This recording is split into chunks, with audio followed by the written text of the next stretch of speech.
Bonjour. Bonjour. Ah voilà, il était temps que nous revenions après cette pause estivale bien méritée. On est d'accord l'équipe? On est tout à fait d'accord. Toute l'équipe du Culte Espoir est heureuse de te retrouver, cher auditeur, chère auditrice. Comment vas-tu depuis le mois de juin dernier? Il s'en est passé des mois. Nous sommes particulièrement en fête aujourd'hui. Est-ce que tu sais pourquoi? Eh ben en fait, on fête nos 4 ans d'émission. Ouais. Seigneur, c'est incroyable comme le temps passe. Alors pour fêter nos 4 ans, nous avons décidé de nous offrir un petit lifting. Ça fait du bien. Ça fait du bien. Notre Culte Espoir devient l'émission Boost Espoir. Un temps de partage pour booster ta foi, pour amener de la fraîcheur, de la réflexion, du concret pour vivre tout en profondeur et en authenticité avec Dieu au quotidien. Pour fêter ces 4 ans, j'ai décidé de te gâter. J'ai invité l'équipe au complet. Tu l'entends là déjà un petit peu? Ça va être un peu le jeu de chaises musicales, tu vas voir. Les uns et les autres vont venir s'asseoir au studio avec moi parce qu'une fête, ça se fait en équipe. Alors, Marina, Mildred, Marilyn, Brian, Stéphane, Reshma, voilà, ils seront tous là pour vivre ce moment. Et puis, j'ai aussi proposé, et je suis contente qu'il ait accepté, à notre big boss, qui est aussi pasteur, Jérémy Ouaro, de nous rejoindre. Bonjour Jérémy. Bonjour, bonjour. On t'écoutera tout à l'heure. Tu vas nous partager ta réflexion autour du thème du jour. Il nous parlera justement comment Dieu nous invite à faire équipe. Sans plus tarder, je prie que l'Esprit de Dieu nous conduise et nous guide dans ce temps de partage. On est parti.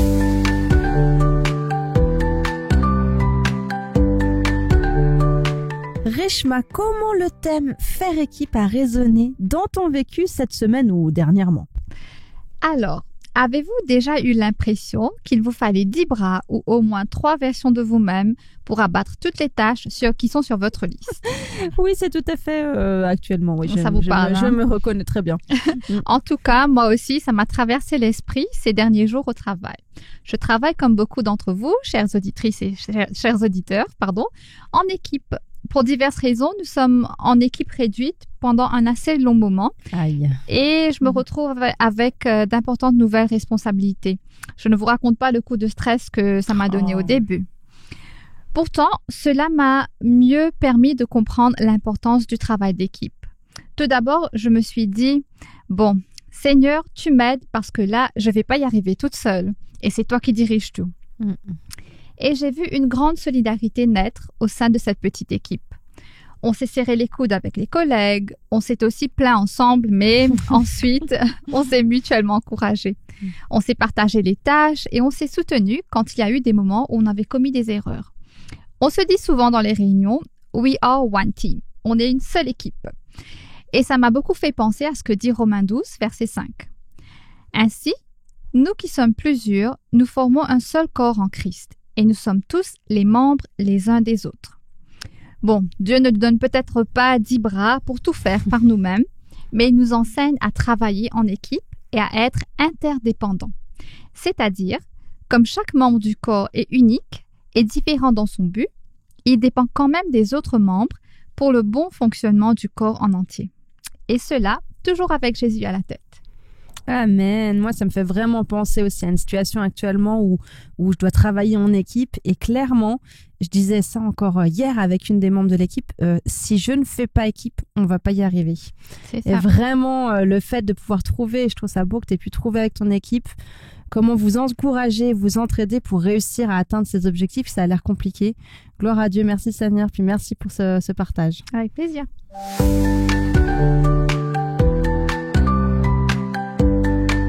Marina, tu as cherché, en lien avec notre thème, un verset de la Bible qui est un peu comme une promesse pour nous.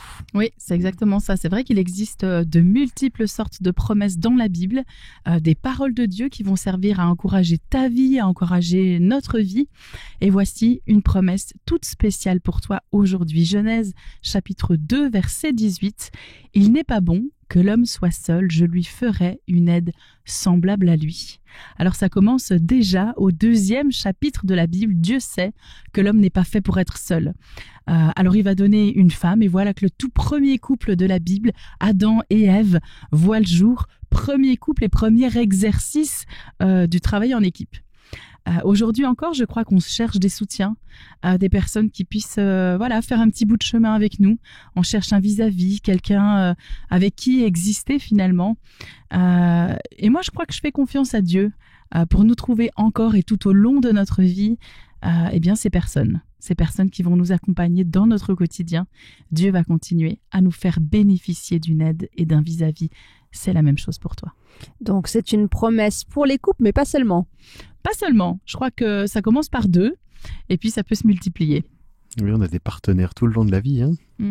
Et c'est pas forcément son conjoint. Pas que son conjoint. D'avoir un tout à conjoint, ça peut être un ami, un collègue, un membre d'église, une communauté entière.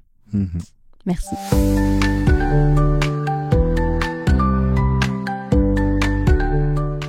Place maintenant au témoignage. Nous croyons que Dieu est encore actif aujourd'hui, qu'il agit dans nos vies. Et Stéphane a eu envie de nous partager son témoignage. Alors on l'a rencontré un peu plus tôt pour pouvoir enregistrer avec lui ce témoignage. Nous l'écoutons. Donc mon témoignage, c'est comment je suis arrivé ici comme chroniqueur. Trop bien. Donc c'est Mildred qui m'a invité, donc je suis venu voir tout ça. Et j'ai un peu duré le suspense pour voir accepter ou pas. Tu t'es fait désirer. Non désiré, mais je pensais pas que j'étais capable de le faire. Voilà, parce que j'ai des petites difficultés. Donc premier, c'est le français. Quand j'écris, j'écris pas. On va dire que j'ai d'autres facultés beaucoup mieux que le français à écrire. Deuxième, je bégaye un petit peu quand je suis stressé. Donc pour la radio, peut-être c'est un peu compliqué.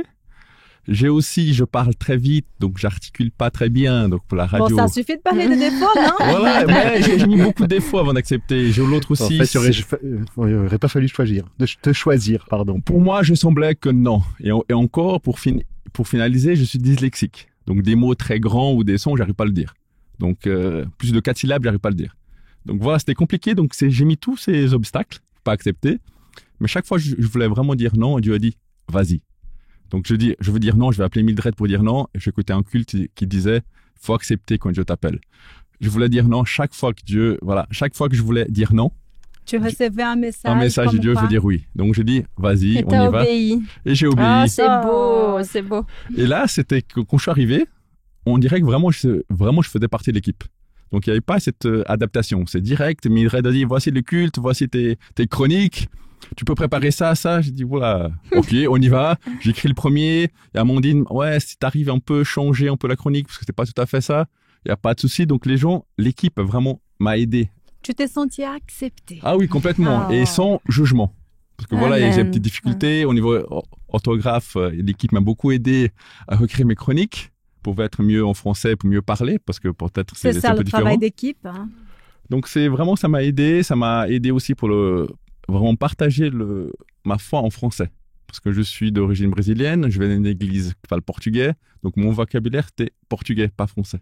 Donc ça m'a permis aussi d'étudier, d'être plus proche de Dieu pendant que je préparais les cultes. J'ai connu pas mal de monde. Donc cette équipe-là vraiment m'a accueilli comme j'étais, on faisait partie de tout le temps, donc on m'a aidé. Et ça, je remercie beaucoup vous, votre équipe, et aussi Dieu qui m'a convaincu de venir ici, de pouvoir travailler. Et ça m'aide maintenant pour les projets que j'ai. Maintenant, j'ai déménagé.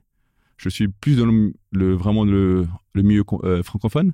Ah, et t'as préparé pour la suite, quoi. Voilà, donc là, je dois partager plus de fois en français qu'en portugais. Donc ça m'a préparé. Donc je remercie vraiment toute l'équipe, parce que travailler avec une équipe qui te juge pas, ne te met pas de bâton, il te donne de conseils, pas des critiques. Ça, c'est différent. Quand il y a beaucoup de critiques, oh non, il fait pas ça très bien, au contraire. Chaque fois que je choisissais une chronique, tout le monde était derrière moi, nous aidait. Donc ici, on s'aide beaucoup. Quelqu'un qui a un doute ou ne trouve pas d'aide pour une chronique, quelque chose, on s'aide. Donc voilà mon petit partage que je voulais faire aujourd'hui pour vous, chers auditeurs. Et on est très reconnaissants aussi. Merci beaucoup, Stéphane. Ouais, je dois avouer, je remarque que cette équipe est véritablement pour moi un modèle du travail en équipe. Quand je vous vois travailler, quand je vois toute la bienveillance, parce que finalement, c'est ça que c'est en train de relever, je me dis, mais là, on a un modèle d'un super travail en équipe où les uns et les autres sont là pour se compléter, où il y a, voilà, des leaders qui sont là derrière pour encourager, et c'est vraiment très, très positif. Bon, il y a Dieu, hein. Je pense que c'est la clé quand même. Voilà. On prie beaucoup. C'est lui qui soutient. Ouais, c'est lui qui guide. Donc voilà, on est encouragés aussi les uns les autres par l'entraide qu'on peut avoir. Merci de nous le rappeler. Et nous avons tous un but commun, c'est partager le message.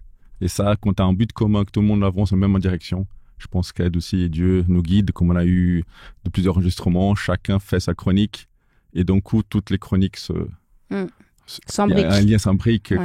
comme pas par magie, mais parce que Dieu est là. C'est Et par un- le pouvoir divin. Voilà, puis un appel. Tu à as fait. parlé, tu t'es senti appelé par oui, Dieu. tout à Et je fait. pense quand chacun sait pourquoi il est là, parce qu'il y a eu cet appel, on fonctionne différemment. Ouais. Merci beaucoup. De rien.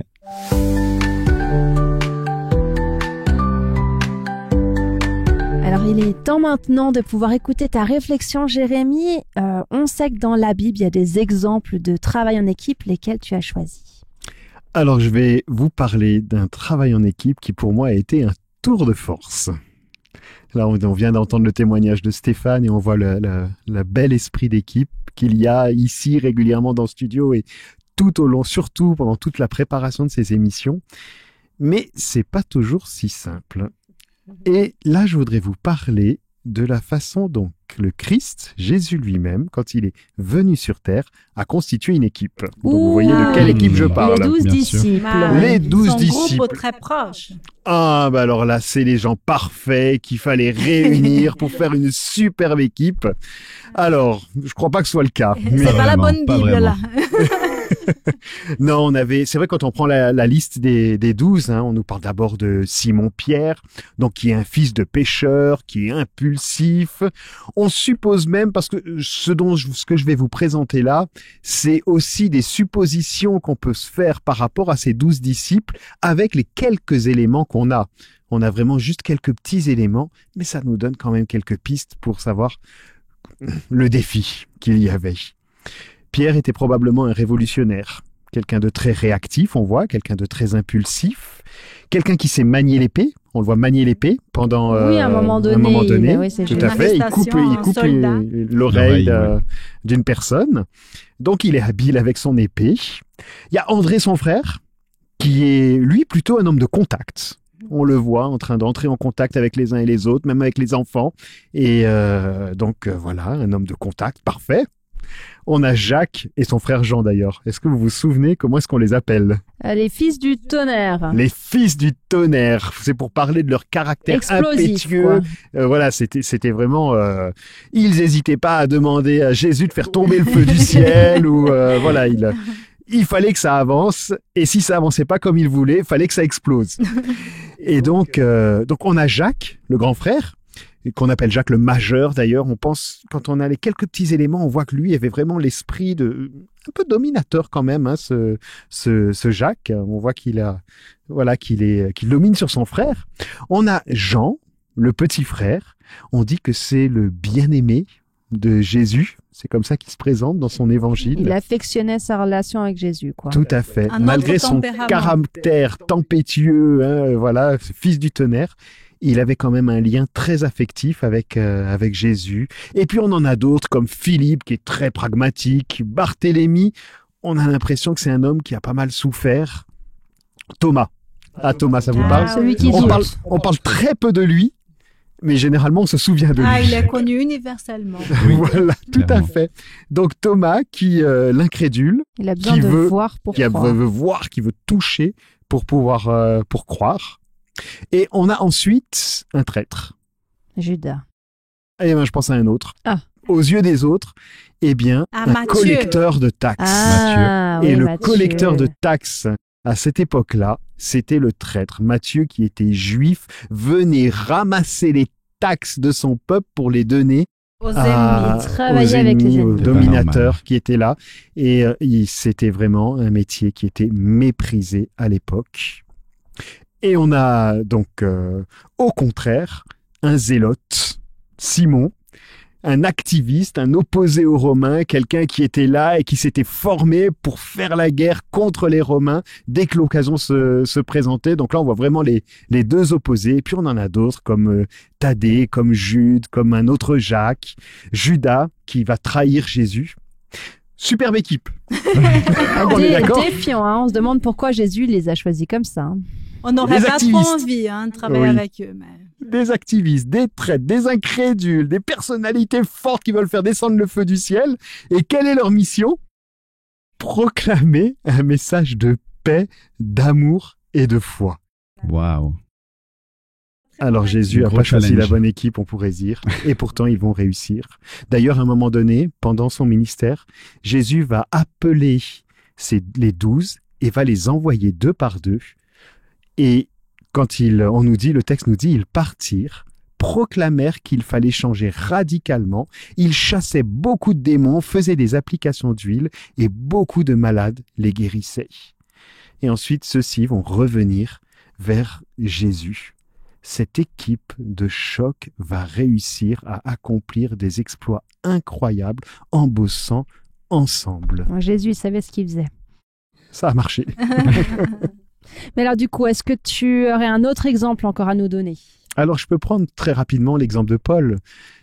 Paul, on appelle l'apôtre Paul. Hein.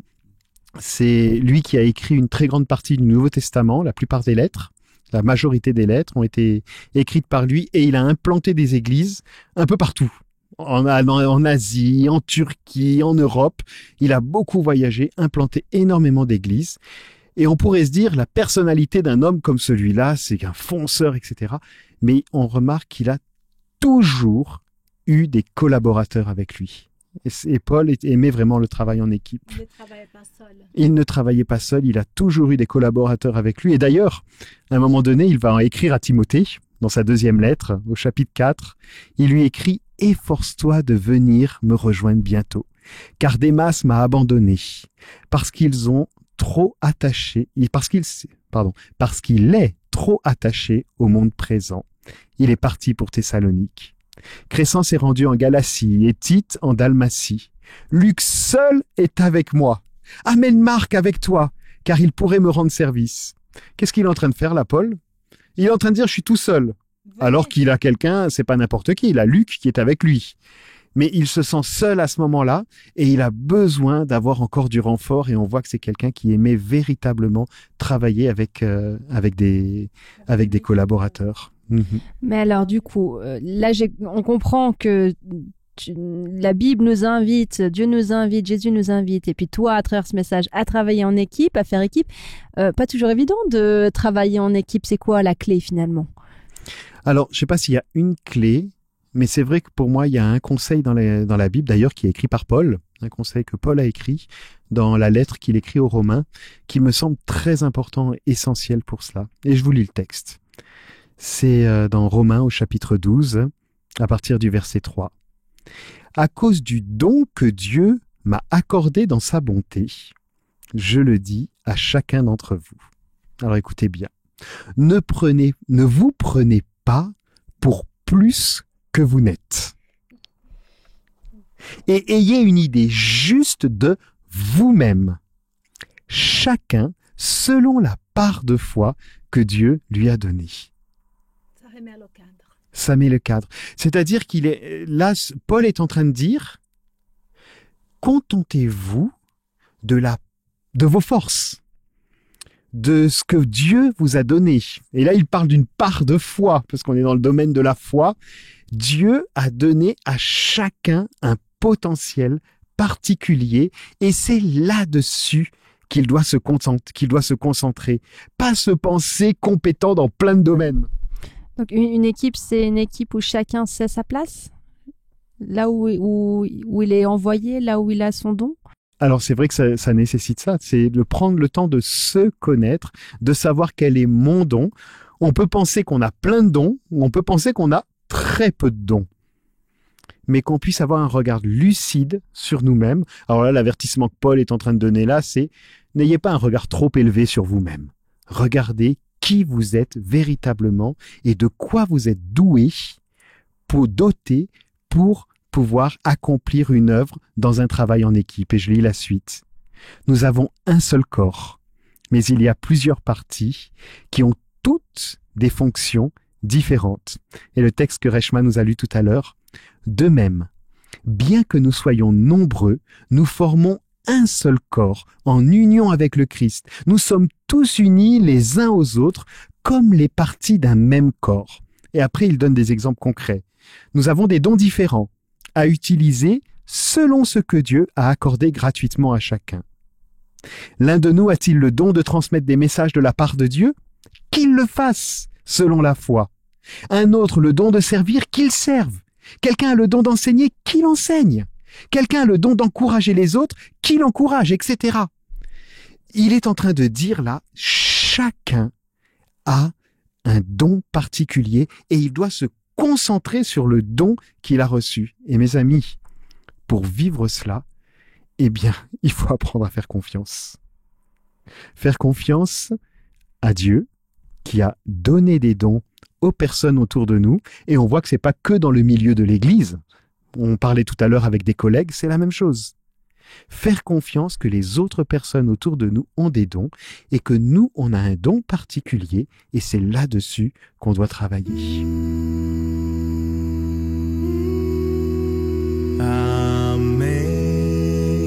Amazing grace, how sweet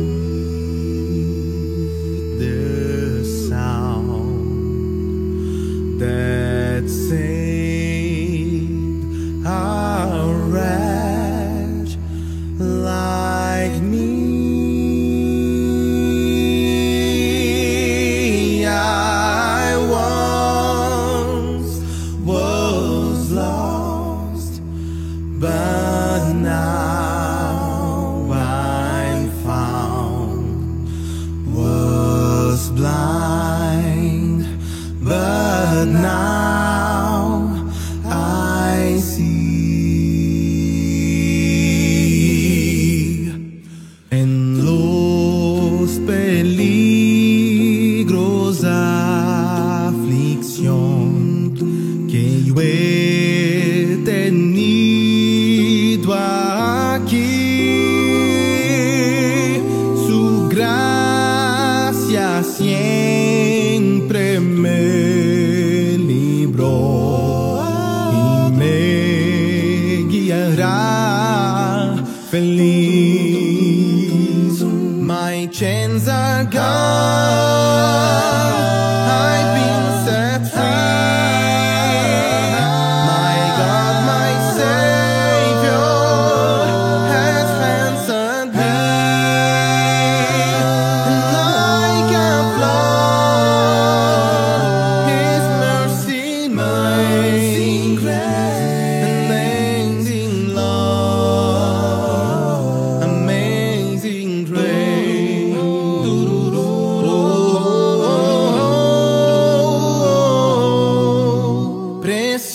Preciosa graça de Jesus, perdido me encontrou,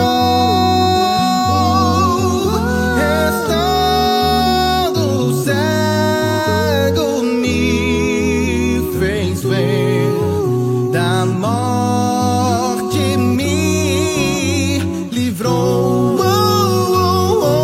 Il me libère, brise mes chaînes, mon Dieu sauveur, paye le prix, toujours nouvelle, sa bonté,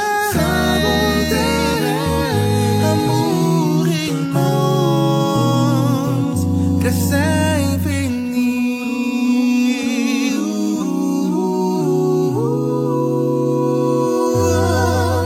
When we've been there 10,000 years, bright shining as the sun, with no less days to sing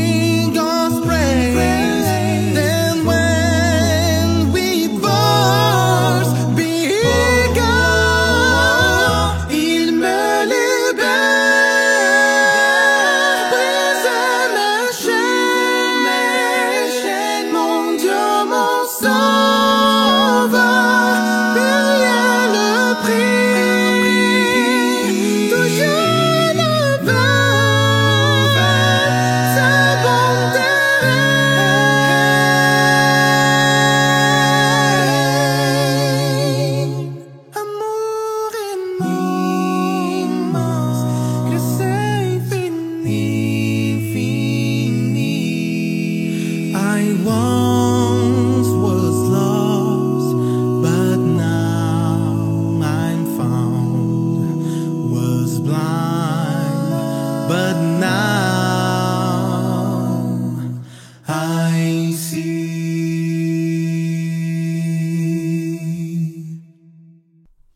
Chers auditeurs, chères auditrices, si tu nous rejoins maintenant, bienvenue à Boost Espoir. Nous sommes en train de discuter sur le travail d'équipe. Qu'en dit Dieu? Qu'en dit la Bible?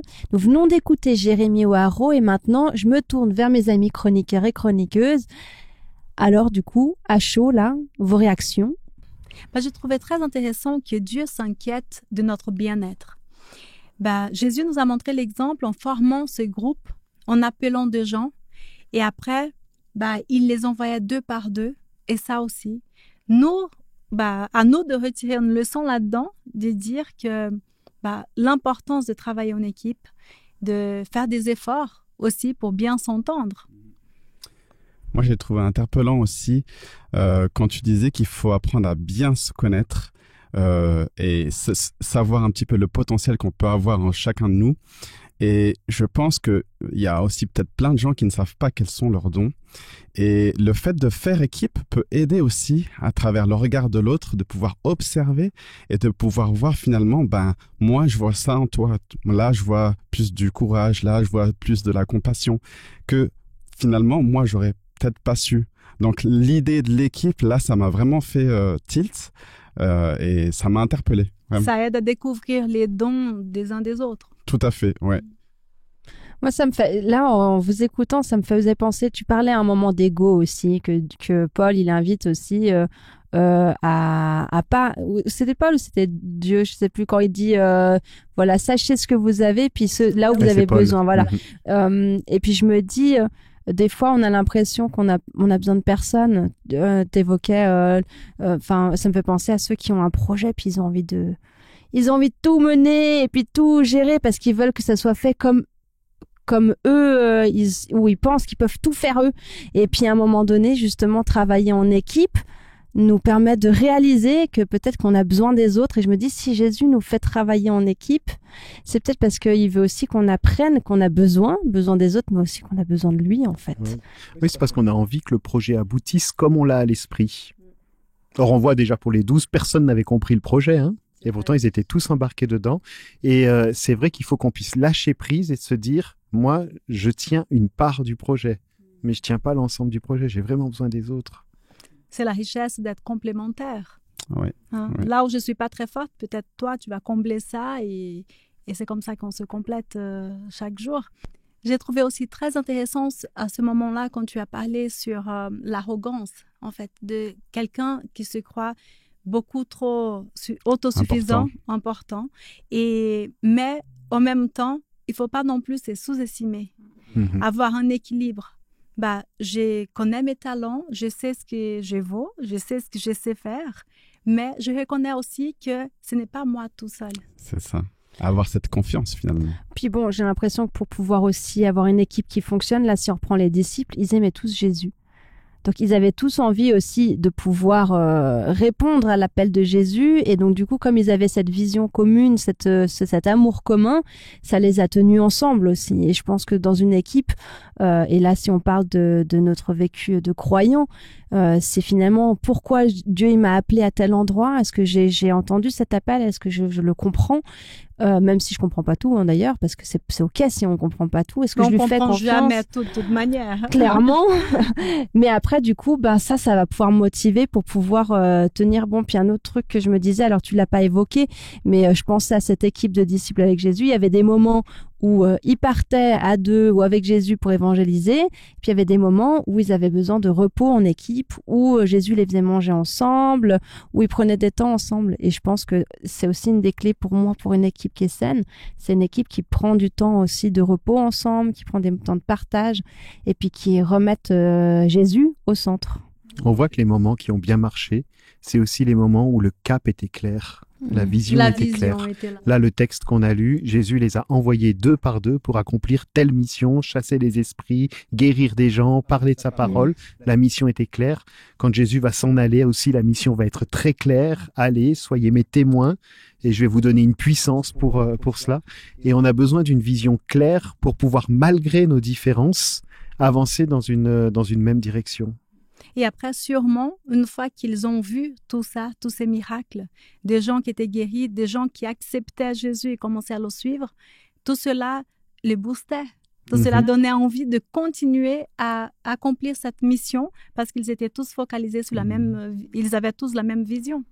Et puis du coup, ils se rendaient compte de la richesse et de pourquoi finalement Jésus il avait demandé à l'un à l'autre de faire partie de l'équipe. Même en étant tous différents. Tout à fait. Puis en se voyant évoluer les uns les autres, là ça me fait penser à ce que tu disais tout à l'heure, Brian.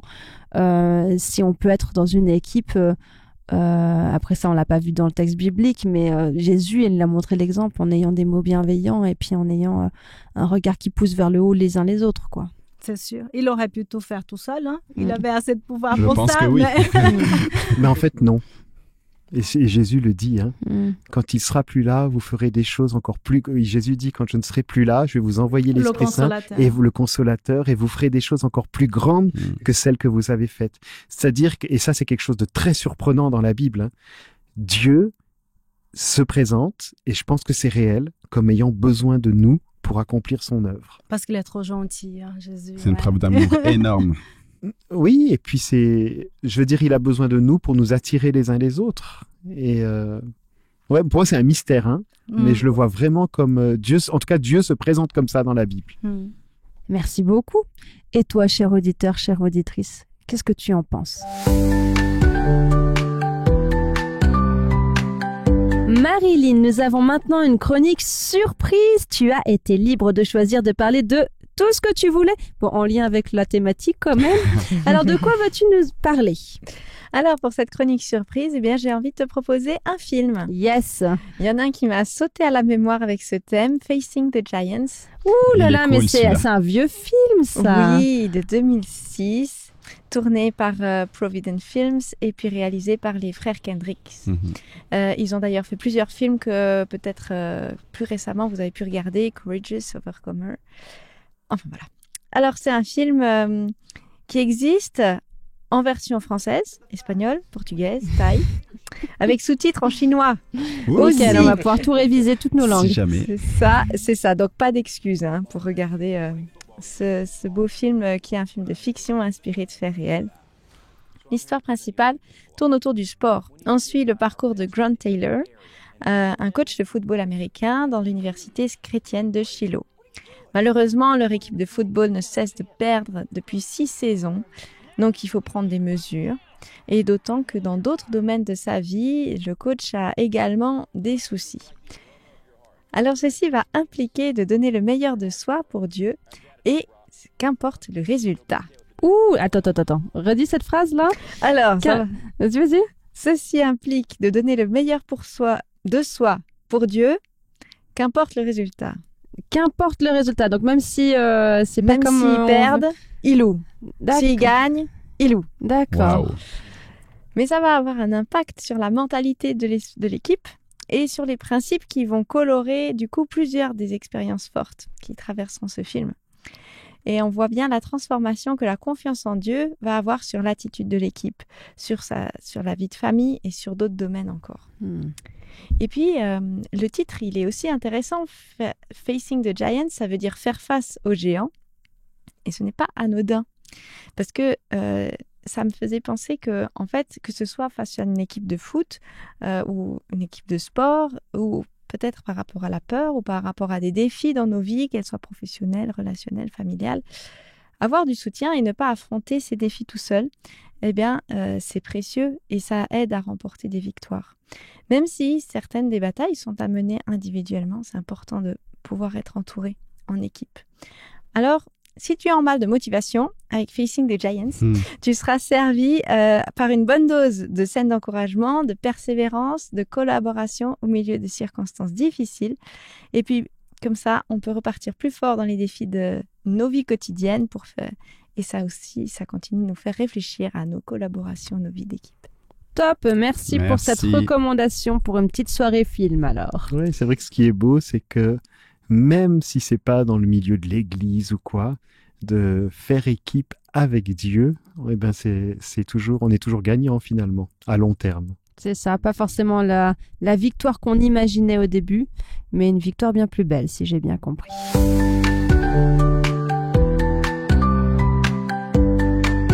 Pour notre dernière chronique, je me tourne vers Bryant. À toi la parole.